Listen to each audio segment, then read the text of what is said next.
नमस्कार, मैं हूं आपके साथ दिवाकर पांडे। आज हम आपको बताएंगे कि 15 अगस्त के दिन ही भारत के साथ 5 अन्य देशों को भी आज़ादी मिली थी। लेकिन उससे पहले स्वतंत्रता के 75 वर्ष पूरे होने के अवसर पर भारत आज़ादी का अमृत महोत्सव मना रहा है। राष्ट्र आज 76वां स्वतंत्रता दिवस मना रहा है। प्रधानमंत्री नरेंद्र मोदी ने पिछले वर्ष मार्च में साबरमती आश्रम से आज़ादी का अमृत महोत्सव का शुभारंभ किया था। इसके तहत कार्यक्रम 15 अगस्त 2023 तक जारी रहेंगे। प्रधानमंत्री आज नई दिल्ली में लाल किले के प्राचीर से राष्ट्रीय ध्वज फहराकर राष्ट्र का नेतृत्व करेंगे। वह राष्ट्रीय ध्वज फहराएंगे और राष्ट्र को संबोधित करेंगे। ध्वजारोहण के बाद तिरंगे को राष्ट्रीय सलामी दी जाएगी। अब बात करते हैं भारत के साथ जिन्हें आज़ादी मिली उसके बारे में। South Korea.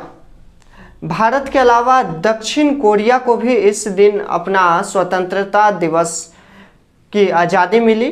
पहले इस देश पर जापान का कब्जा था, मगर 15 अगस्त 1945 को यह देश आज़ाद हुआ। 15 अगस्त 1945 को साउथ कोरिया ने जापान से आज़ादी हासिल की थी। यूएस और सोवियत फोर्सेस ने कोरिया को जापान के कब्जे से बाहर निकाला था। इस दिन साउथ कोरिया के लोग नेशनल हॉलिडे के तौर पर मनाते हैं। दक्षिण कोरिया प्लास्टिक सर्जरी करवाने में सबसे आगे रहता है।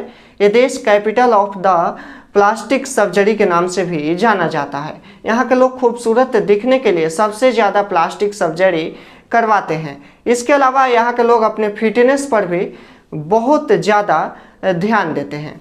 अब बात करते हैं नॉर्थ कोरिया के बारे में। नॉर्थ कोरिया भी 15 अगस्त को स्वतंत्रता दिवस के तौर पर मनाता है। ये देश भी पहले जापान के कब्जे में था। देश 15 अगस्त 1945 को जापान के कब्जे से आज़ाद हुए थे। नॉर्थ कोरिया 15 अगस्त को नेशनल हॉलिडे के तौर पर मनाता है। छुट्टी का दिन होने की वजह से इस दिन यहाँ शादी करने की परंपरा चल पड़ी है। नॉर्थ कोरिया में महिलाएं सरकार की ओर से बताई गई 15 हेयर स्टाइल में ही किसी एक स्टाइल में बाल कटा सकती है, जबकि अविवाहित महिलाओं को अपने बाल छोटे रखने होते हैं। वहीं पुरुष को 15 हेयर स्टाइल के अतिरिक्त एक और तरीके से हेयर कट कराने की छूट है। अब बात करते हैं बहरीन के बारे में। 15 अगस्त 1971 को बहरीन भी आज़ाद हुआ था। बहरीन को ब्रिटेन ने अपने कब्जे में रखा था। इस दिन बहरीन के शासक ईसा बिन सलमान अल खलीफा ने बहरीन की गद्दी हासिल की थी। 15 अगस्त 1971 को बहरीन ने ब्रिटेन से आज़ादी हासिल की थी। 15 अगस्त को बहरीन और ब्रिटेन के बीच एक ट्रीटी हुई थी, जिसके बाद बहरीन ने आज़ाद देश के तौर पर ब्रिटेन के साथ अपने संबंध रखे। हालांकि बहरीन अपना नेशनल हॉलिडे 16 दिसंबर को मनाता है। कॉन्गो। इस देश के बारे में आपको बता दें कि 15 अगस्त 1960 को कॉन्गो ने आज़ादी हासिल की थी।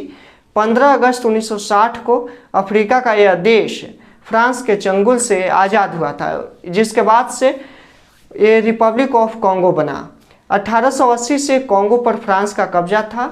इसे फ्रेंच कॉन्गो के तौर पर भी जाना जाता है। इसके बाद 1903 में ये मिडिल कॉन्गो बना। अब बात करते हैं पाकिस्तान के बारे में। 200 साल राज करने के बाद अंग्रेजों ने भारत को बांटकर 15 अगस्त 1947 को आज़ाद किया। इस तारीख को भारत गुलामी से आज़ाद हुआ और पाकिस्तान दुनिया के नक्शे पर पैदा हुआ। एक तरह से देखा जाए तो दोनों मुल्कों को आज़ादी एक ही दिन मिली, परंतु 19 दिसंबर 1947 को पाकिस्तान के गृह मंत्री ने स्वतंत्रता दिवस की छुट्टी की तारीख 15 अगस्त तय की थी।